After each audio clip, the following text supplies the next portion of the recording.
All right, welcome everybody to the Valley Vault podcast.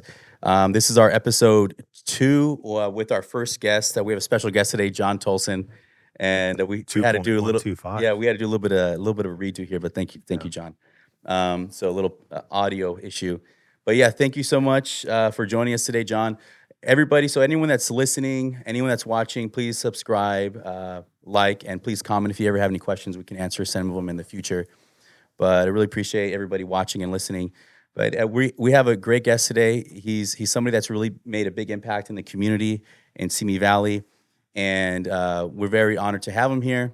And the Valley Vault podcast, we want to have people here that show honor, bravery, and courage in the community, and are always supporting everybody. He's been a great support for us, and couldn't think of anyone better to have on our podcast as our first guest than John Tolson. Really, I'm honored. and thank you. And He's a good leader. absolutely. Oh, Oh, wow. absolutely great leader.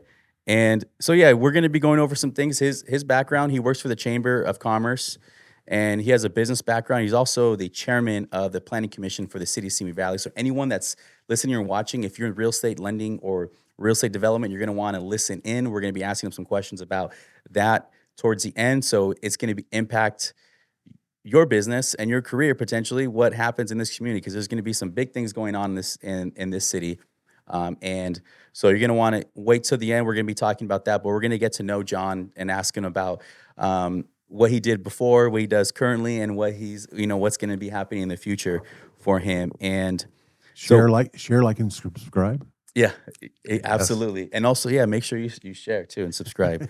And I have my co-host here, Mr. Frank Tomlinson. Everybody knows Frank. Good to see you all. Hey, again. everybody. Thanks for having me. Thank you, John. And I want to introduce our guest, John Tolson.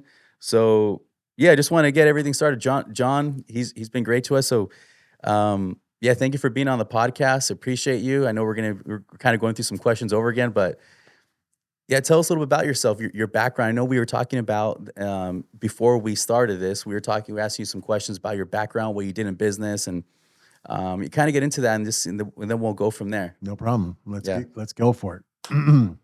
Born in Fresno, moved to Tucson, Arizona when my dad got transferred there. And then when I was 16, he got transferred to Woodland Hills. And so came to Simi Valley. And my three sisters and I said, Dad, all we care about is need a 2-story house. In Arizona, we have a flat roof with rocks on the roof. Oh, yeah. And so we wanted a 2-story house. He came through and bought a house in Simi Valley, graduated from Royal.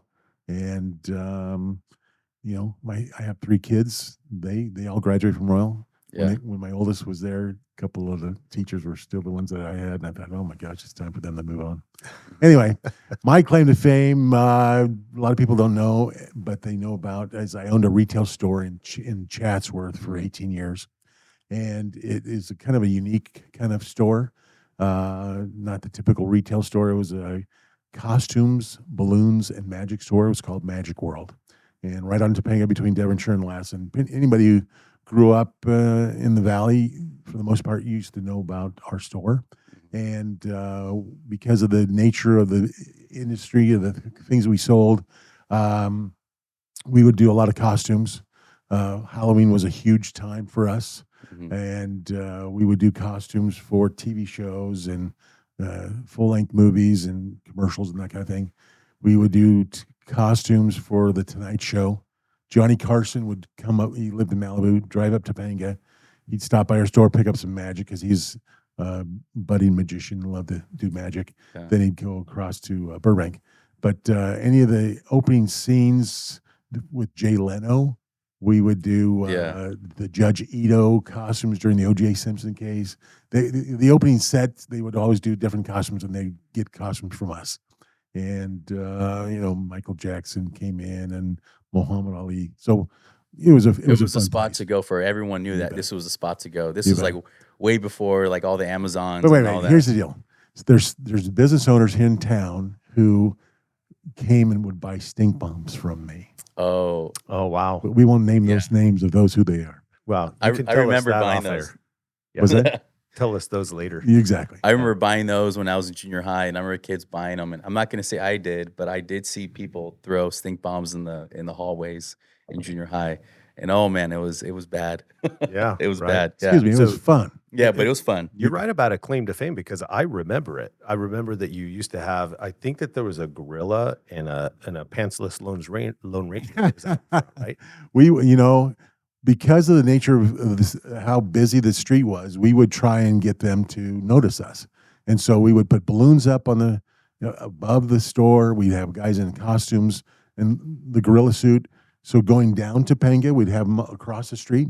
And then at nighttime, when they were coming home, we would have them on our side of the street because it was on the east side of the street. Okay. Yeah. And you were saying there was a story. Oh yeah. mentioned earlier Here we about- go. Yeah. So at one point, we'd have a gorilla on the costume. But one time we had the Lone Ranger. Yeah. Full on gray outfit, tassels, the hat, guns, and he would spin the guns and point, and then put them back in his holster.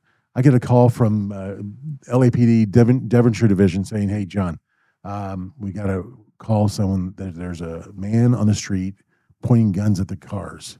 I said, "Come on, it's the Lone Ranger." So I had to call him and tell It's him. not just any man, it's a Lone Ranger. Exactly. Come on. Well, yeah. So it was good. Yeah, that's funny. all good stories. So when you were saying that you moved around a little bit, so your dad got transferred from Tucson to Woodland Hills. My dad So- was in the insurance industry. Yeah. He was a claims manager, and so his company would transfer. Mhm. Yeah, yeah, that's awesome. And then I know Frank was mentioning it before about your dad's was in the Air Force. He served in the U.S. Air Force, and I know Frank was mentioning about before how it was that the Rotary was the Rotary or the Chamber is doing the event? Rotary Club of Seeing Sunrise. Yeah, yeah, We did a little Veterans Day, honoring all of the veterans. Yeah. Some of our club members who are veterans, family members who are veterans, and then we had some members from this community come out. yeah, And growing up, my dad would tell me about being in the Air Force, but we didn't make a big deal about it. And so to be able to honor him that day is a great thing. He was my two older sisters were born in Riverside when he was stationed at, I think it was March Air Force Base, mhm, and he had spent 2 years in England, and one of the 2 years he was the Airman of the Year. So I have mad respect for my father. He just he's passed, but great guy, and the fact that he served our country, very impressed. yeah. That's awesome. Yeah, that's awesome. Yeah.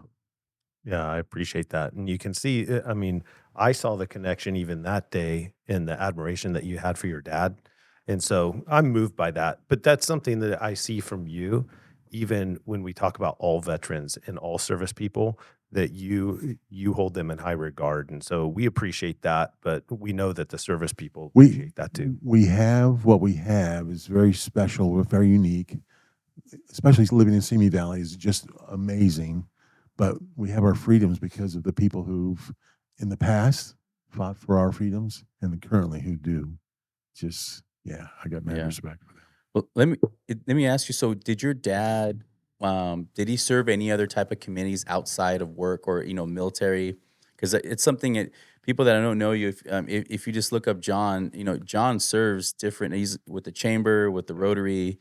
I know I don't know if I've already said this, but John, he's probably one of the best known people in Simi Valley. I mean, I knew who John Tolson was years ago before I even met him. Wow. And then when I met him, I was like, oh, it's John. I mean, I've seen you, but a lot of people know you. It's like you're very, very involved in the community. And it's not, I've never heard anyone say anything bad about you. It's always something good. And I always see you serving. I'm like, this guy's a machine. He's always at all the events. He's always serving. So did your dad serve? Did he do any I guess groups like that? Did that something like that maybe inspire you? He did a lot of service and community service and kind of got involved. He was like the leader of the insurance industry, whatever, Like their board, like one of their organizations of yeah, boards. Yeah.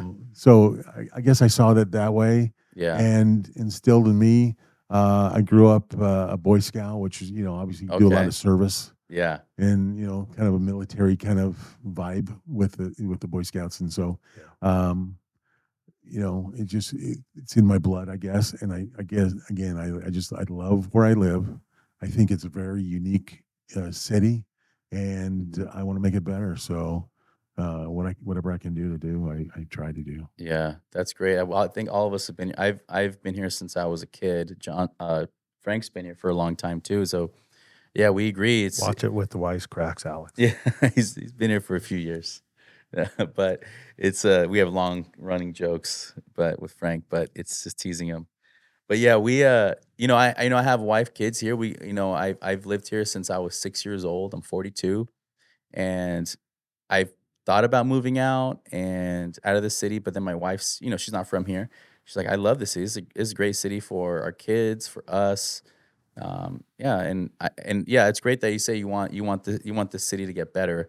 I would say some people, I mean, you could see like on social media and certain forums, they kind of say some negative things, and it doesn't make any to me. It doesn't make any sense when they say negative things about the community that they live in. It's like, well, you should.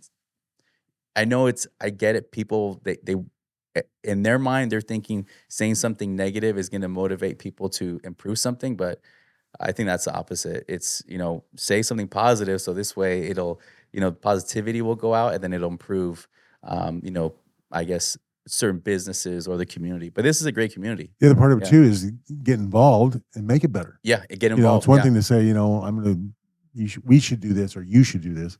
How about Just do it. Yeah. Do it just like because like I was saying, you're serving these organizations and it's just, you're everywhere.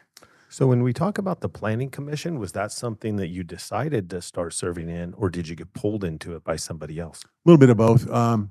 So I use my knowledge of my business to help in my job now. So when I had 18 years of running a retail store and trying to make payroll and trying to promote myself and those kind of things, Yeah. I use that on a daily basis when I'm helping somebody who's either trying to relocate or start a business here in Simi. And so that's what I do with my Chamber of Commerce. And then in my involvement with the community itself, there was at one point about 6 years ago, one of the city council members the position was open up for an appointment. Mhm. And so Elaine Litster was appointed, and I went up to her that very same day and said, "Hey, each city council member appoints a planning commissioner." And I said to her, if you wanted to consider me as a potential planning commissioner, I'd love to do it. So I've been doing that for about 5 years or so, and 5 years. the Wow. last 2 years have been the chair of the planning commission. Okay. Yeah, that's awesome. So his kind of the marriage of chamber and planning commissioner, do those things cross over as much as you thought they would? There's a lot of it's all involvement with the city, right? Mhm. But they're definitely different. They're separate and distinct. And if there's any kind of potential conflict, I gotta step away from voting on something that Yeah. might, be conflicting. But at this point, there's not been, so it's good. Okay. And I know you were talking about the planning commission. So it's been 5 years. Is it how many years are you a planning commissioner, or is it? I'm a planning commissioner as long as Elaine Lister's a city council member. Okay, got it. Okay, I don't know much about that. But okay, so as long as So she okay, either retires or gets voted out, then somebody else will get a. okay. So with the planning commission, what are your duties as the chairman of the planning commission? So any projects that come to town, whether it's residential, commercial, those kind of things, Mhm. zoning, those kind of things, all come to before the planning commission if it's warranted. And Okay. so housing, building, all those kind of things come before us. We approve them. Look it over the plans and the landscaping and all those things, and Okay. every aspect of it we go over. There's city staff that does some of the most of the heavy lifting, and then we just kind of look it over, make sure that it's exactly what we want to do and the direction we want to go, and then approve or disapprove. Okay. Are there any big projects or any projects that you're allowed to talk about that are happening, commercial, residential, in the city of Simi Valley? So there's there's attractive homes, and we won't call them attract. housing development up Los Canyons. Los Canyons. One of the yeah. golf courses is going to be turned over into some housing, Okay. and it's going to be a little bit nicer homes. That's why I don't say it's attract homes, but they're nicer, bigger lots. No two houses will like face each other. There'll be at angles and things, that kind of thing. Okay. So that's in the works. It's been approved by us, and then in the next year or so, hopefully they'll start breaking ground. There's some talk about a housing complex right behind the mall. So if you go up Erringer, Yeah. behind the fire station, Okay, there's yeah. there's some ground there that's been talked about potentially as a tract of homes there. Okay. That'd be more tract versus Yeah. Just the like other thing. most of the houses. Yeah. Yeah. So on the development up in Lost Canyon, do you know how many homes are expected to build? I think it's in 3 phases, and I think the first phase might be around 100 and so. Okay. Right. Oh, so it's 3 phase. So it's going to be could be a couple hundred or Could be potentially more. wow. So that's a massive development. That's like I don't know how big Big Sky is, but how many homes are in Big Sky? But it's almost More. it's going to be doubling what Big Sky is pretty much. The land's there, and that's it's good. It's good for us. How do you think that'll impact the city, the city and the community? So the other one of the other projects that's over on Easy Street is some industrial projects. Okay. Some buildings that are being built there just west or east of Madera. Okay. So on Easy Street, just east of Madera, all these industrial complexes or the buildings, we're about 1% vacancy rate, and so to build these up is going to bring more commerce to Simi Valley. Actually, make it so that there's more individuals who can stay here and work here, and as opposed to like the retail, these are more going to be higher paying jobs, and so we get calls on a weekly basis from the valley, people who have businesses in the valley, business in the local area who want to relocate here because of how safe it is, how nice it is. Oh, okay. Well, if one thing to have the business here, well, the owners or CEOs, the higher level owners need to have places to live too. Right. And so those are potentially the Interesting areas that they'll move to would be the Big Sky area. So so they're building that on Easy Street to bring businesses in, bring more jobs, small businesses, and then you have that higher end homes. I did hear this a while ago. It was a long time ago. I heard this was like what they're trying to do, but I didn't realize they had the development. The two add together. They go together. When I first was here, this was called a bedroom community, which means everyone lived here and everyone left the city to they go spend their work. money So now else. So now it's the idea is that let's stay here, work here, and live here. Yeah. And that's kind of the vision of the planning commission is to make it more that. You bet. Yeah. So do you think I think that's great because that's gonna bring more jobs. It's gonna keep more of the tax dollars here in the city, which we need it. It's a great city, but it's gonna help everything. What kind of have you heard any type of negative remarks of people saying if it's going to be too much? Because you've heard this. I know everyone's heard this. Is they say, and no offense against anyone that lives in the San Fernando Valley. I used to live there. That's fine. The city's fine, but they say, oh, we don't want this to be another San Fernando Valley. Which, if you don't know the San Fernando Valley, it's open. There's almost 1 million people in the San Fernando Valley. It's big.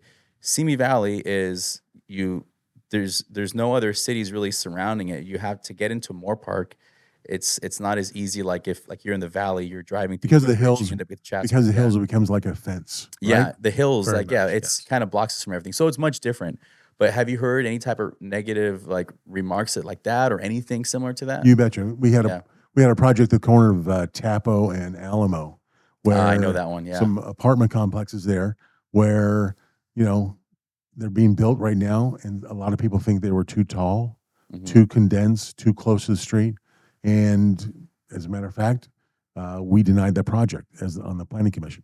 The state, because of the state rules, came back and said, if you don't approve this project, we are going to take over your planning department and make decisions on all properties. And we had 2 or 3 sessions where the residents in the area came and said, we don't want this. We said to the developer, say, hey, let's continue this and maybe make some tweaks to the plans, to the ideas. And he said, just go ahead and deny it. So he knew that the state would come in and say this. And so we had another meeting and we had to approve it. And They so kind of got strong armed then. Yeah. A little bit. Big Wow. Your Big hand time. got forced. See, I didn't know that. I heard my parents don't live too far from there, which that development doesn't bother me, but a lot of people have had, they didn't like it, all the negative remarks about it, and I get it, but I didn't know. I'm pretty sure a lot of people don't know that full story where the state came in and said, no, if you don't do it, no, We'll if you take don't do over. it, we'll take everything over. Everything. Everything. Yeah. So yeah, okay. So the people in the planning commission, so anyone listening, watching, if you know that development, the people in the planning commission, they denied it. Correct. Yes, the state came in. It's the state that We were forced to. yeah, they're forced to. approve it. So Yeah, something else that I saw just doing work in the new neighborhood over on the corner of Galena and Cochrane also. Some of those units are 3-story and they do have kind of multi-use type of feel to them. oh yeah. One of the residents, and this was pretty cool interaction. I'm wondering from you if the planning commission thinks these things out and even afterwards is able to hear from residents and what they think about the places that are built out and how they serve them. But one of the residents came out, and when she was talking, she had moved here from LA, probably like a lot of folks had moved out of urban areas in the COVID times. She had moved out here, wasn't interested in having a big yard, which was kind of a staple to, the 70s and 80s. I mean, huge yards. My parents, they had a huge yard. But they come here from an urban area, so they're not interested in caring for a huge yard. And she said, when I lived out in LA, I would never go out for a walk in the evening. And then she stopped herself and she said, actually, I would never go out for a walk. But here, I actually feel perfectly safe going out, not only in the day, but in the evening. I'll walk my dog. I'll enjoy my time. I'm close to Trader Joe's. I'll walk there and just get my groceries, even in the evening time. Is that something that you guys plan for? And have you heard back from residents that you feel like mission accomplished? That was prior to being built. It was the farmers building, right? Yeah. Mhm. And so it had I think it was a 3 or 4 story building then, and it was office space, and it sat empty for 10, 12 years plus. And so, we already had the idea that there's a 3 or 4 story building there, and what can we use that property? What would be best use for that property? The best use for that property would be all retail of some kind. Well, at the time that the project came to us, all those areas across the street and adjacent were like half rented. Yeah. So to put more retail there just didn't make sense. The Sycamore Plaza. Correct. Yeah. And so they came before the planning commission with some ideas. They went to the city neighborhood councils. The neighborhood councils said, this is what we like, we don't like, and so they made some adjustments. But at the same time, right on the Cochrane Street, there's retail, so that helps the retail business. Behind it is the housing, Yeah. and like you said, somebody who's a developer is trying to get as many houses on the piece of property as possible, and that's why you go higher. But it's not higher than the farmer's building. Right. And then the buildings right across, right on the street is what's called work-live units. And there's about 8 or 12 of those where the bottom floor is a retail or an office, Mhm. and then you live above it. And so the concept would be like an insurance agent could have his office on the bottom floor and live above it. And so that's what's there now. And a couple of retail places adjacent to that McDonald's. Okay. Yeah. Hey, I can speak to, there were glowing reviews, and the house I walked through, it was nice. It was really nice. And we Yeah. made sure that there was access in the side, on the west end side, that you could walk through a fence or a gate over to Trader Joe's. That's right. Yeah. Yeah. I've seen that. Yeah. It's definitely, I mean, it's good that they put something there. I did notice a lot of developers are building up. It makes sense. There's a lot of people I talk to because we do home loans, and we talk to a lot of people trying to buy a house, and it's people don't really care so much about yards anymore. I noticed that, and so a lot of houses, even in the Valencia area, Santa Clarita, they're building houses. They're building up. So And the other they're part two, too three is, stories. also now we have all those residents there Mm-hmm. who are going to be shopping across the street Across the and street, next yeah. door. So where before there was some, less than opportunity if you were a business owner there, now all of a sudden you have more residents who can Absolutely. support those businesses. Yeah, I think that's because that place, yeah, you said like 10 plus years that was empty. So that really impacted. There was, I don't know, how 1,000 plus employees at that place that would shop because I used to work at the Wells Fargo as a bank teller way back at right across the street. And it was always busy, with employees from farmers. The other And- part too is there's three segments of Mhm. buildings: residential, commercial, and then there's retail. Mhm. So that commercial is, of the three, is the most vacancy, so the Yeah. hardest to fill. And so residential is pretty straightforward. Yeah. Retail, that's I think we have quite a bit of retail. So that office space to try and say, well, let's do 10 years of an empty office building. Let's replace it with more office buildings. Yeah. Probably not a good idea. Yeah. Yeah. Yeah. That's good. That's good. That they're part of the planning commission. Yeah, good planning. Yeah. You know what? No, really. Cause I think that's a big thing people are worried about in the community is like, what is the city going to turn into? I've never really had that concern because growth is good. Growth is good. We can't just be stagnant. It's good that the city's growing. They're developing more. And then in fact, in those houses and that industrial development to help balance it out to bring other businesses here. So it brings more opportunity and especially with those types of homes.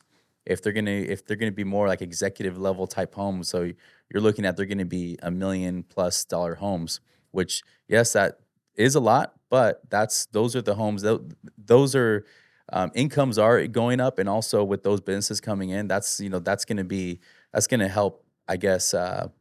The way the community grows, it's going to grow in the direction that I guess a lot of people that have been here for a long time. It's going to go in the direction that they probably prefer. So again, there's some nicer homes in the very West San Fernando Valley, Bell Canyon, Calabasas area. Absolutely, yeah. So if I own a business here in Simi Valley, do I want to make that commute, even though that's not very far? Yeah. What if I lived even closer, and that would be the homes that are coming up there? Mm-hmm. Yeah, I appreciate that. Yeah, that's great. Yeah, I think we asked you a lot of questions. Is there anything that maybe we missed? Is there something that maybe people don't know about you, John, that you want to talk about? I know it was your store because I didn't even know that. I mean, that's great. But is there anything else that maybe we missed that you feel like other people should know about you?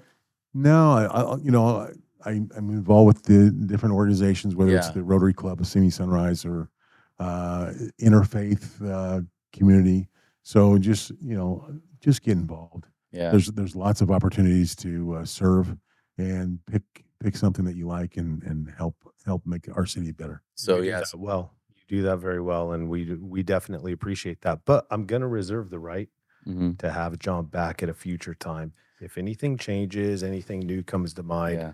that you have that might be coming up, that maybe you would come back and fill us in on. I'm honored to be the first one. I'll come back anytime. Appreciate you, John. Thank Thank you you, so John. much. And yeah, thank you for everyone listening and watching. Please like, comment, subscribe, and check out John. If you're in the community, check out John Tolson. If you own a business, you're not part of the Chamber of Commerce, go become a member of the Chamber of Commerce Well and worth it. Yeah. the Rotary and any organizations John's a part of, and you'll see why he was our first guest. And very honored to have you. Thank you so much, Thank John. you, John. Thank Appreciate you. All right, thank you. All right, guys. See ya.